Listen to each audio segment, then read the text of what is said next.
Уважаеми колеги, аз бързам да ви представя първия видеогост и той не е кой да е, а е човек, който изключително рядко дава интервюта, поне в нашето предаване не си спомням да е давал през последните 5 години. Изключителен изпълнител, страхотен перфекционист, човек, който ще ни покани на концерт и ще разкаже някои други интересни неща. Става дума за Георги Христов. Браво! На 6 май, на вашия имен ден, Гергьовден, за първи път ще представите песента "Какъвто съм, такъв съм". Ще представя новия клип на новия вариант на песента "Какъвто съм, такъв съм". Текста е ваш. И музиката е моя, да. И реших след толкова години да направя един нов прочит. Вкарах една рапърска част, да вървим в крак с времето все пак. Дано да се е получило. Това ще каже публиката, аз нямам думата. Какъвто съм, такъв съм. Вие какво мислите за хората, които лепят етикети и въобще? Склонни ли сте заради някого вие да си промените привичките или оставате такъв какъв? Не променям своите привички. Вкарал съм една част "Какъвто съм, такъв съм" и нека ми е зле. Ще бъде включена в турнето, което тази година. Разкажете малко за турнето "Черно и бяло". Турнето "Черно и бяло" ще бъде до година, когато песента "Черно и бяло" навършва 40 години. И ето сега е момента още един път да благодаря на тези хора, които тогава ми се довериха, преди 40 години, да я изпея, а именно композитора Димитър Гетов и голямият поет Иван Тенев. Благодаря ви, приятели, обичам ви. Заради вас съм принуден да пея тази песен вече 39 години и 6 месеца. Не се търпи. Вие сте икона в българската музика. Трайно място сте заел в сърцата на публиката. Извоювал сте име, което няма как да бъде забравено и пренебрегнато. Може ли да се каже, че постигнахте съвършенството в музиката? Непрекъснато се развивате като творец, но предизвикателство ли е тя все още за вас? Ако човек си повярва, че е стигнал върха, значи той вече е тръгнал да слиза надолу. Имам да покорявам още много върхове, дано Господ да ми дава здраве, разбира се. Имам да изпея още много песни, искам да изпея много хубави песни, много различни песни с различни колеги. Въобще опитвам се непрекъснато да се развивам, защото за мен е застоя смърт.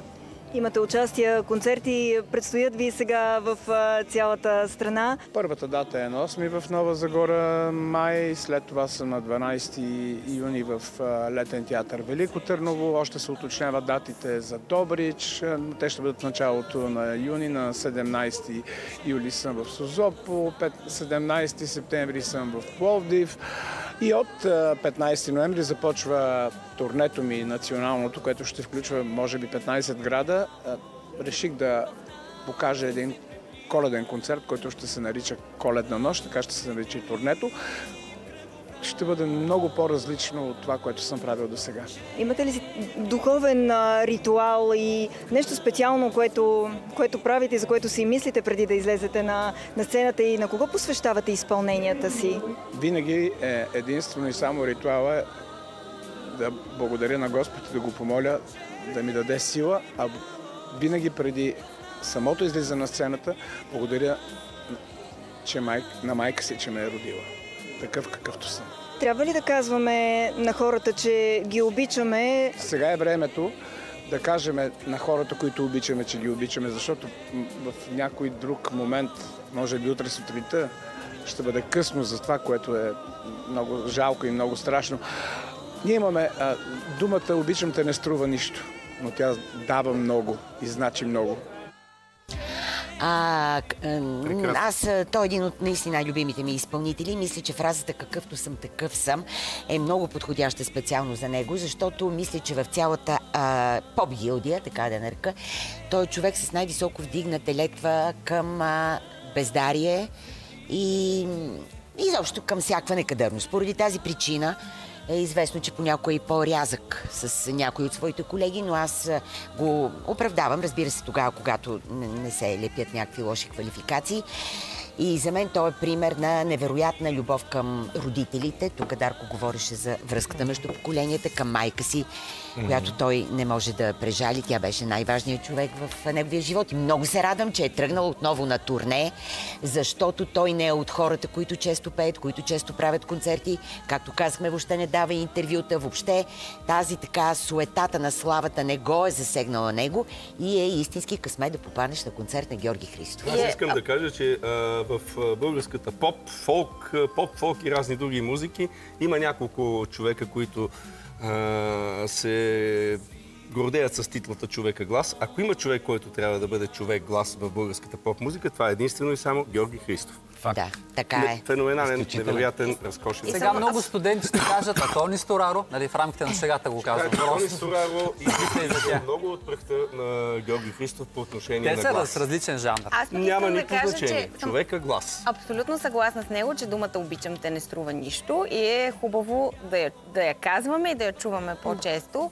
Защото това отново ще се върна на началото на предаването.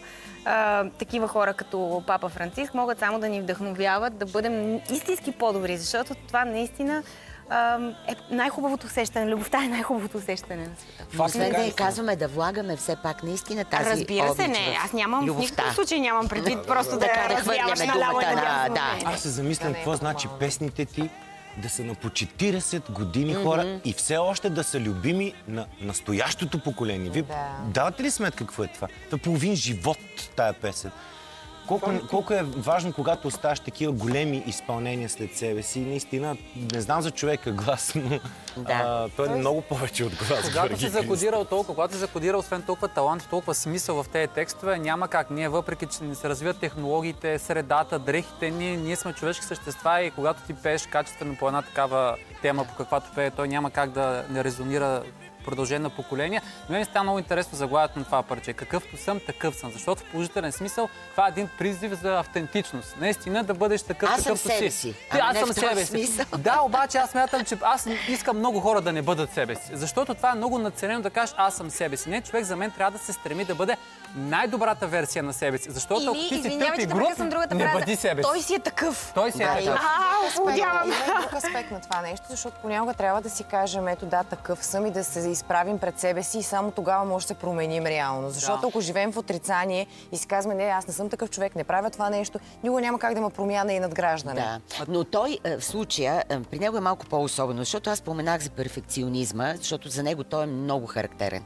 Той е човек, който може за най-дребния детайл в работата и това, което прави, да вдигне скандал, да е страшно. И това понякога е неприятно за околните, но аз честно казано, ценя перфекционизма. Аз не смятам, че това е лошо качество. Това е даже много по-трудно за човека, който иска да е перфекционист. Това е стремеж да направиш най-доброто. Едва ли ще го постигнеш, но се стреми да го направиш. И винаги, когато се възхищаваме на много хора, казваме, те са перфекционисти, на най-най-добрите в своята област. Нека да се стремим. Какво? Казваш, стремеж да се направи най-доброто.